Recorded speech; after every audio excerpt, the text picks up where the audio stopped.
Assalamualaikum warahmatullahi wabarakatuh. Alhamdulillahirabbil alamin wassalatu wassalamu ala sayyidina Muhammadin wa ala alihi washabihi ajmain amma ba'du. Alhamdulillah, segala puji kami sampaikan kepada Allah Subhanahu wa taala atas nikmatnya yang tak terhingga, sehingga pada malam ini kita bisa hadir di masjid kita untuk melaksanakan sholat isya dan sholat tarawih berjamaah. Semoga ibadah puasa kita, ibadah sholat kita, dan ibadah yang lainnya diterima di sisi Allah Subhanahu wa taala. Amin, Allahumma amin.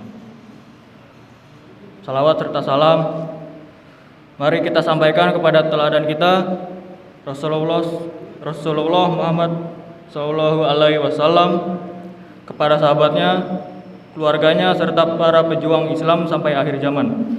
Amin ya rabbal alamin. Selanjutnya kami remaja Islam Masjid Al-Muhajirin mewakili pengurus DKM akan menyampaikan beberapa informasi sebagai berikut.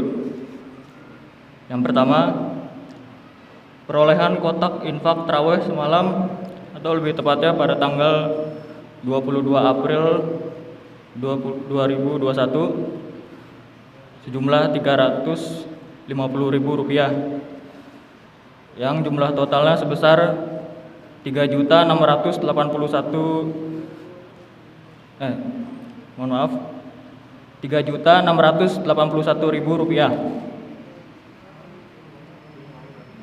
Semoga infak Bapak, Ibu, dan teman-teman jamaah diterima oleh Allah Subhanahu wa taala dan diberi balasan kebaikan dan keberkahan yang berlipat ganda. Amin, Allahumma amin. Semoga Bapak Ibu diberikan kemudahan serta keluasan rezeki sehingga dapat ikut berinfak karpet masjid kita.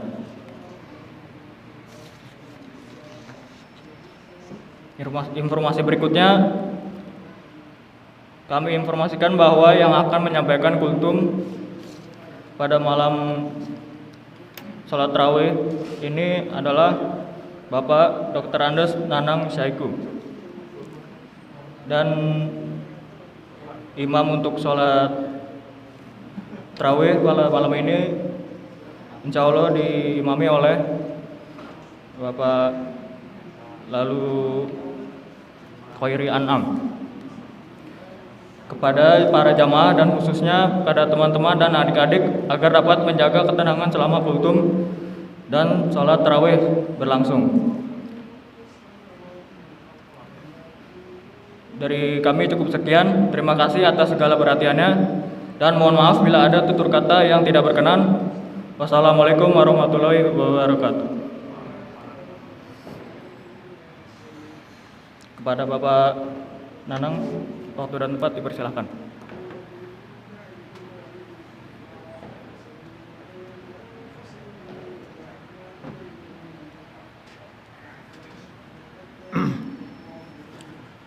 Bismillahirrahmanirrahim. Assalamualaikum warahmatullahi wabarakatuh. Alhamdulillahirabbil alamin wassalatu wassalamu ala asyrofil anbiya'i wal mursalin wa ala alihi washabihi ajma'in. Asyhadu an la ilaha illallah wa asyhadu anna Muhammadan abduhu wa rasuluh wa la nabiyya ba'dah. Allahumma shalli ala sayyidina Muhammad wa ala ali sayyidina Muhammad. Ilahi anta maksudi wa ridhoka matlubi a'tini mahabbataka wa ma'rifataka. Hadirin jamaah salat tarawih yang dimuliakan oleh Allah Subhanahu wa taala. Pertama, marilah kita selalu untuk mengungkapkan rasa syukur kita kepada Allah Subhanahu wa taala yang telah memberikan karunia kepada kita semuanya, dan alhamdulillah pada malam hari ini kita masih bisa silaturahmi di forum muzakarah dalam rangka untuk menunaikan sholat tarawih secara berjamaah. Hadirin bapak-bapak dan juga ibu-ibu yang ada di bawah, ini mungkin kadang-kadang karena ibu-ibu tidak di atas sehingga terlupakan oleh para pemberi khutbah ya. Jadi mohon maaf ibu-ibu yang ada di bawah jumlahnya lumayan cukup banyak ya. Dan juga para remaja yang saya lihat belakangan memang kalau dihitung-hitung ya, jumlah penduduk Bumi Mentari ini sudah nggak tahu berapa ya.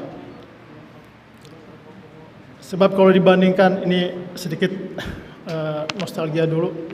Sebab kalau dibandingkan dengan awal-awal perumahan ini berdiri atau ada ya, itu memang masih dihuni oleh beberapa kakak saja, dan masing-masing kakak hanya bawa 1-2 anak gitu kan. Itu tahun 99 ya. Tahun 99 Bumi Mentari ini sudah berdiri kan, dan kemudian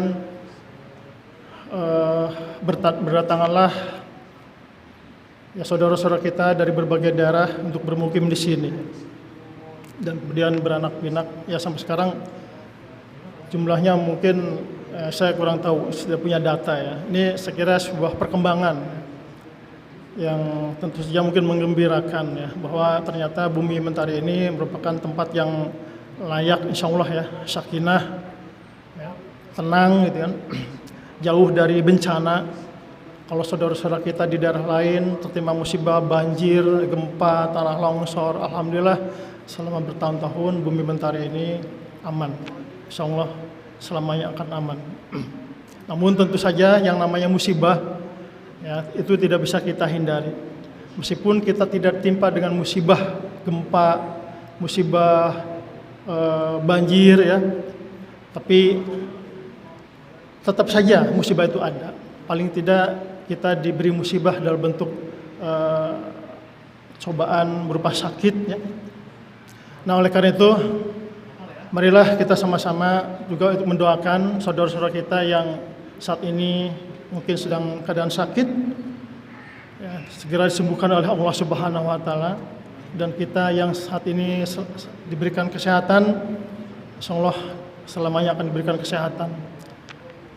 Ya, kita masih dalam suasana keprihatinan ya, bahwa pandemi belum berakhir dan memang ada gitu kan. Oleh karena itu, alhamdulillah kita tetap masih bisa berdisiplin untuk menerapkan 3M. Mudah-mudahan ini bisa menjadi ya kedisiplinan kita ya, sampai pemerintah mengumumkan pandemi di bumi Indonesia berakhir. Dan juga perkembangan yang cukup menggembirakan, saya kira ya, kalau dulu belum ada masjid ya, terus terang saja kita ketika masuk Ramadan itu waktu itu masih bingung ya, kita ini mau tarawih di mana. Akhirnya kemudian kita putuskan kita tarawih di rumah salah satu warga di depan masjid ini. Kita sepakati rumah itu karena kosong ya, kita jadikan sebagai tempat tarawih pertama oleh warga Bumi Mentari. Dan pada waktu itu saya sendiri yang bertindak sebagai imam dan khotib pertama salat tarawih ya, di Bumi Mentari ini. Kemudian setelah itu kita punya masjid. Alhamdulillah masjidnya sudah bagus, meskipun isinya memang belum bagus, belum menggembirakan gitu kan.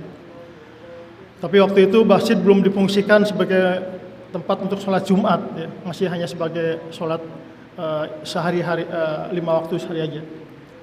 Kemudian setelah dipercantik, diperlebar, masjid kemudian difungsikan juga sebagai untuk sholat Jumat. Dan alhamdulillah pertama kalinya ketika masjid difungsikan sebagai tempat sholat Jumat, saya menjadi khotib pertama pada sholat Jumat tersebut. Jadi memang ya, kalau kita bernostalgia, banyaklah sejarah dengan perkembangan Bumi Mentari di masjid ini ya. Hadirin yang dirahmati oleh Allah Subhanahu wa Ta'ala, ya seperti yang saya sampaikan tadi, bahwa mudah-mudahan kita yang tinggal di Bumi Mentari ini diberikan oleh Allah Subhanahu wa Ta'ala sebuah ketenangan ya, kedamaian. Berkenaan dengan topik pada malam hari ini yang disampaikan kepada saya mengenai ridho dan sabar dalam menghadapi ketetapan Allah Subhanahu wa Ta'ala. Sebetulnya istilah atau kosakata ridho dan sabar ini merupakan istilah yang cukup kita akrabi ya sehari-hari, bahkan setiap khotib, setiap penceramah juga selalu menyinggung soal kata-kata apa itu ridho dan apa itu sabar. Ridho dalam bahasa kita atau bahasa Indonesia itu boleh dikatakan artinya sederhana ya, yaitu rela. Ridho itu rela ya. Sedikit saya ingin mengupas tentang ridho dan sabar ini dalam kaitannya menghadapi ketetapan Allah Subhanahu wa taala ini dari perspektif tasawuf ya. Imam Qushairi dalam kitab Risalatul Qushairiyah, Imam Qushairi An-Nasyaburi di buku kitab Risalatul Qushairiyah sebagai induk ilmu tasawuf memang sedikit menyinggung tentang kata ridho dan sabar. Tetapi beliau tidak menjelaskan secara detail ya. Menurut Imam Qushairi, perspektif ridho ini sebetulnya ada dua pendapat, ada perbedaan pendapatnya. Ada yang berpendapat bahwa ridho itu ya, adalah sebuah ahwal. Sebuah ahwal itu ini agak susah juga menjelaskannya. Kan ini tasawuf ya. Sebuah ahwal itu suatu keadaan rohani ya, keadaan batin seorang muslim. Ya. Nah, jadi apakah ridho ini dikatakannya sebagai sebuah ahwal, keadaan rohani, suasana batin seorang hamba ketika dia dekat dengan Tuhannya? Itu yang pertama. Yang kedua, ada yang berpendapat bahwa ridho itu adalah sebuah makom, ya. Sebuah makom atau stasiun di dalam peraihan makrifat ya. Di dalam ilmu tasawuf, ya, di ilmu dari taubat dan seterusnya. Jadi apakah ini sebuah makom bagi seorang hamba? Ya? Dari dua hal tadi, tentu saja kita ingin memahaminya ridho itu dalam perspektif yang sederhana saja, ya. Bukan perspektif yang mungkin seperti digambarkan di dalam banyak literatur ilmu tasawuf itu sesuatu yang ya kadang-kadang susah juga untuk dijelaskannya. Sesuatu yang tidak bisa dilihat secara dohiriyah ya, secara visual, karena yang namanya keadaan batin seseorang itu tidak bisa kita ketahui kecuali dirinya seorang hamba ya, seorang salik, seorang yang sedang mencari Tuhan dengan Allah Subhanahu wa taala. Untuk lebih mengkonkretkan arti tentang ridho ini, kalau saya tadi mengatakan bahwa ridho, kalau misalnya dikatakan bahwa ridho itu adalah sebuah kerelaan ya, maka kemudian saya ingin mengilustrasikan ya. Kalau misalnya kita bertransaksi ya, membeli sesuatu pada seorang pedagang, maka kemudian kita akan memperoleh barang dan akan memperoleh sebuah harga. Dan pada saat itulah terjadi tawar-menawar. Setelah diketahui harga barang tersebut dan kemudian boleh kita menawar, dengan catatan keduanya harus bukan dalam tekanan ya, tetapi betul-betul suka sama suka, angtarodin minkum. Itu baru kemudian kita katakan bahwa transaksi ya, yang dilakukan antara pembeli dengan penjual, kalau itu sama-sama suka ya, itu berarti rela, itu berarti ridho ya. Si pembeli ridho menerima harga yang ditawarkan oleh pedagang, dan pedagang pun merasa terpuaskan bahwa harga yang ditawarkan itu juga dipenuhi oleh si pembeli. Jadi disitulah terjadi yang namanya keridoan, sama-sama ridho. Nah, kalau sebuah transaksi dilakukan secara ridho birido, maka itulah yang sesungguhnya yang dibenarkan oleh agama kita gitu. Cuma kadang-kadang ya, kalau kita membeli sesuatu harga sedikit mahal saja, meskipun mungkin selisihnya cuma 1.000 perak, kadang-kadang kita nawarnya sampai ngotot gitu kan. Bahkan supaya yang menjual itu melepaskan barangnya, kita punya taktik dan strategi gitu kan. Dengan cara apa? Meninggalkan. Kita pergi dengan harapan apa? Dengan harapan tawaran kita diterima gitu kan. Itu biasanya kita begitu kan ya. Udah pergi aja gitu kan. Tiba-tiba ketika pergi ada juga pedagang itu kalau memang harganya masih bisa ya masih ada untung-untungnya lah gitu kan. Kadang-kadang manggil kita. Karena mungkin juga ya pertimbangannya daripada beralih ke lain hati ya ke pedagang lain, ya udah mendingan saya jual saja, yang penting masih ada untung dikit gitu kan. Itu kebiasaan kita kan seperti itu ya dalam hal bertransaksi. Nah, dalam pengertian ubudiyah ya, ridho itu adalah sesuatu yang sangat kita harapkan, terutama bagaimana kita bisa memperoleh keriduan beribadah itu oleh Allah Subhanahu wa taala. Nah, ini yang barangkali mungkin ada semacam keraguan ya. Manakala kita beribadah, apakah itu sholat, puasa, zakat gitu kan.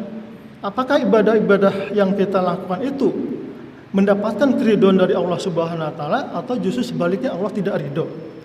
Ini seringkali kita menjadi cemas ya. Ini bagi yang menyelami ibadah itu secara benar ya. Tetapi bagi kaum awam itu tidak peduli gitu. Yang penting saya ibadah. Tetapi bagi mereka yang mungkin di level khawas ya, di atas sedikit di atas orang awam gitu kan, apalagi di level khawasul khawas gitu kan, itu kecemasan itu selalu menghantui. Karena itu seorang hamba ketika beribadah pada Allah, dia akan berusaha untuk memaksimalkan, mengoptimalkan ya. Agar apa? Agar Allah ridho. Sebab kalau Allah sudah ridho kepada ibadah yang kita lakukan, berarti kita sudah mendapat ketenangan. Nah, sebaliknya kalau tapi begini, kita boleh saja cemas sebetulnya di dalam beribadah itu, cemas atau khawatir ya, kalau ibadah yang kita lakukan ini tidak diterima oleh Allah Subhanahu wa taala. Tujuannya apa? Kita cemas, tujuannya adalah untuk memotivasi, mengevaluasi diri. Memotivasi agar ibadah kita lebih intens ya, lebih intens dan berusaha untuk khusyuk. Kecemasan itu menjadi penting juga ya, di dalam hal beribadah. Jangan kemudian kita merasa bahwa ibadah yang kita lakukan itu sudah benar dan kemudian diterima oleh Allah Subhanahu wa taala. Ini saya kira positif ya. Kalau setiap ibadah yang kita lakukan ini selalu juga dihantui dengan kecemasan-kecemasan tadi. Persoalannya, kalau misalnya Allah kemudian tidak ridho pada ibadah kita, lantas untuk apa kita ibadah? Kira-kira seperti itu ya. Ukurannya gitu kan. Nah, oleh karena itu di kalangan para kaum khawas dan apalagi khawasul khawas gitu kan, dia senantiasa untuk selalu berusaha untuk menghindari hal-hal yang sifatnya bisa meniadakan Allah, meniadakan Tuhan atau menghilangkan dalam pikiran hatinya ya, pada zat Allah Subhanahu wa taala. Sehingga di dalam ibadah itu kita mereka tampak terlihat lebih khusyuk ya. Lebih khusyuk.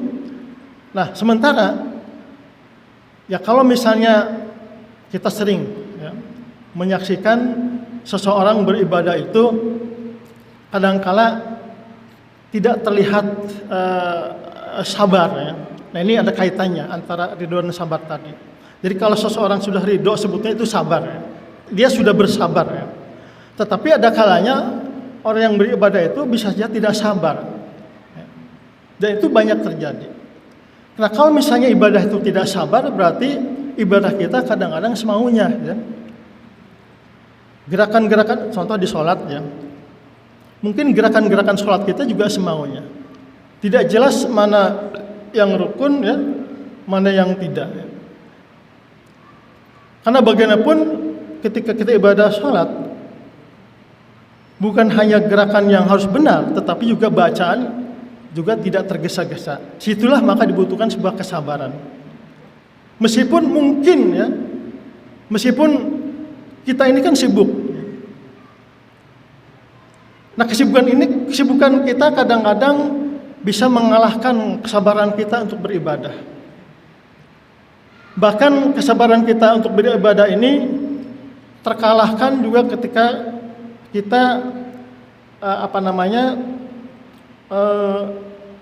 sibuk dengan urusan yang mungkin barangkali kalau misalnya itu tidak segera diselesaikan akan bermasalah.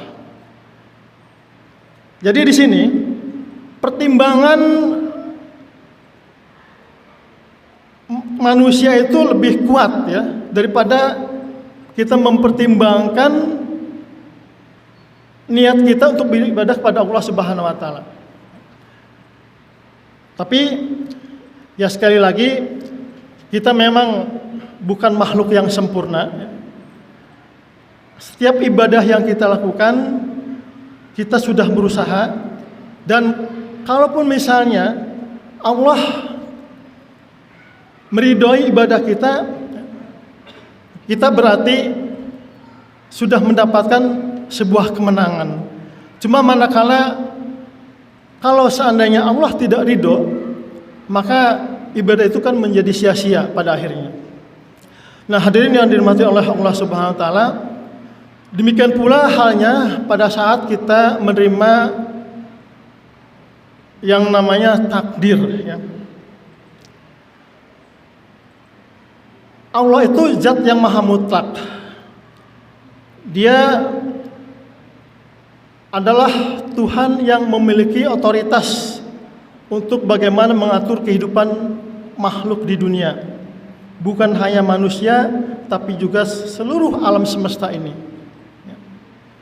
Alam semesta begitu harmoni, ya.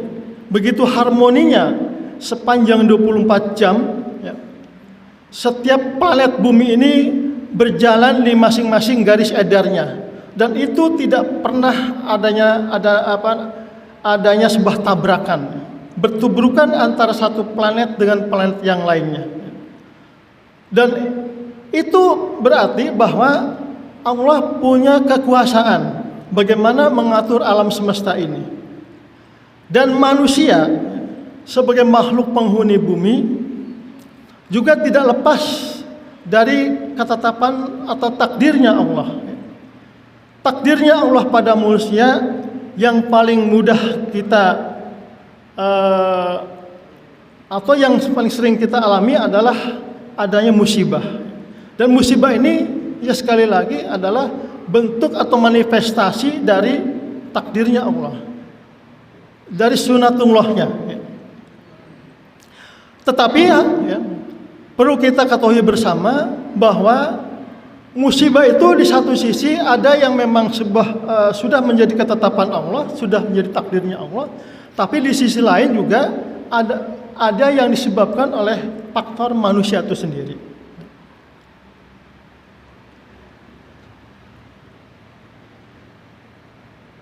Nah, sementara apa? Sementara sebetulnya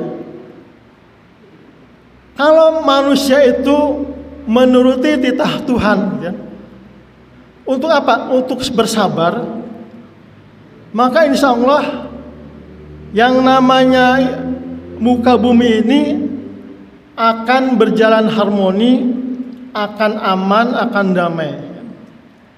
Kita tidak mungkin akan tertimpa musibah bencana kalau setiap manusia ini selalu sabar. Tetapi kebanyakan manusia tidak sabar, makanya kemudian manusia menjadi serakah. Serakahnya di mana? Sudah tahu bahwa kalau misalnya alam setiap hari pohonnya ditebang, hutan setiap hari pohonnya ditebang, itu akan menimbulkan bencana. Tetapi karena manusia tidak sabar, ya, tidak sabar, maka kemudian dia akan berakibat dari ulahnya sendiri. Dan ini sudah ditetapkan oleh Allah Subhanahu wa taala di dalam kitab suci Al-Qur'an. Doharul fasadu fil bari wal bahri bima kasabat aydin nas. Itu sudah jelas, ya, bahwa perkara musibah itu diantaranya adalah disebabkan oleh manusia itu sendiri. Nah, oleh karena itu hari ini yang dimuliakan oleh Allah Subhanahu wa taala, sebagai manusia, sebagai umat muslim yang memahami agama kita, sebagai umat muslim yang meyakini bahwa Allah itu ada, bahwa Allah itu maha berkehendak, maka kemudian kita harus memahami pula takdirnya. Kalau misalnya takdir Allah itu bahwa sesuatu itu pasti ada sebab gitu kan, maka kemudian jangan itu kita lakukan. Jadi hukum kausalitas sebab akibat itu memang akan selalu ada, ya. Nah, oleh karena itu marilah dalam memahami puasa di bulan Ramadan ini, kita juga tidak melulu berbicara ketakwaan itu, ya, hanya tertuju pada Allah Subhanahu wa taala. Artinya bahwa ibadah kita, ya, tidak selalu ditujukan semata kepada Allah Subhanahu wa taala, tetapi kita juga bagaimana, ya, berusaha untuk mengharmonikan alam ini. Meskipun Allah sendiri sudah menetapkan takdirnya, ya, tetapi kalau kemudian itu kita bisa menjaganya, insya Allah Allah juga akan menjaganya. Ya. Radhiyallahu anhum wa radu anhu. Jadi kalau misalnya, jadi yang namanya ridho itu, ya, juga sebetulnya ada pada diri manusia. Allah akan ridho pada manusia kalau manusia itu juga ridho pada sesama. Jadi kadang-kadang berhubungan, ya, antara ketetapan Allah dengan ketetapan manusia. Hadirin dan dirahmati Allah Subhanahu wa taala, itu saja barangkali, ya, pemahaman kita tentang ridho dan sabar di dalam menghadapi ketetapan Allah Subhanahu wa taala. Jadi sekali lagi mudah-mudahan keridhaan Allah ini selalu kita gapai, terutama di bulan Ramadan, dengan dengan cara untuk meningkatkan intensitas kita beribadah pada Allah Subhanahu wa taala. Kita boleh cemas ibadah kita tidak diterima Allah Subhanahu wa taala, tapi kemudian jangan kemudian kita merasa frustasi yang berlebihan. Insya Allah kalau itu dibarengi dengan kesabaran dan keikhlasan beribadah, Allah akan meridhoi setiap gerak-gerik ibadah kita, baik dalam bentuk sholat, zakat, puasa, dan termasuk juga amalan-amalan yang kecil lainnya. Itu saja. Billahi taufiq wal hidayah. Wassalamualaikum warahmatullahi wabarakatuh.